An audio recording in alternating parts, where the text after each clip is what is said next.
it's Jamie. I just finished T25 beta phase core speed. I am 8 months pregnant. I have 7 weeks to go before this baby pops out in my belly. It was awesome. It was probably one of my favorites. I love Speed 2.0 in the beta series, and this core speed in the beta series is just amazing. I'm dripping with sweat, as you can tell. I didn't have to modify hardly at all. I think like maybe one exercise I had to modify. I was able to keep up with everything.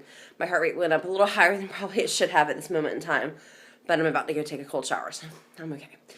It was awesome. Like it went fast. He followed the same format that he did Speed 2.0, where you do the exercises in level 1, 2, 3, then you move on to another 1, 2, 3, and then you do all of them at 3 times. So with a jog recovery in between. And then at the very end, he did a jab out to the end of the workout, which I love jabs. So it was a great workout. I thoroughly enjoyed it. I think that anybody else would probably enjoy it too, because the 25 minutes went by so fast. Like I didn't even think that 25 minutes had passed. I'm like, oh my goodness, it's done.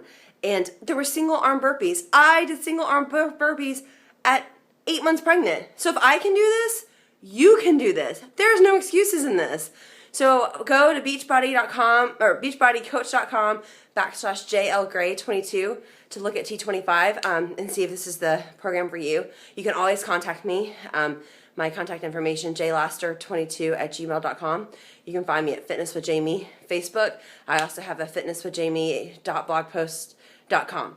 So you can get a hold of me however you need to. I'm happy to help you with your fitness goals, as I'm very impressed with this program. I have a week left, and I don't know why I didn't find core speed until now. But I had to, because I can't do the dynamic core anymore because my belly's too big, and I had to modify way, way too much. So core speed is the perfect solution for that. I hope everybody has a very fit day.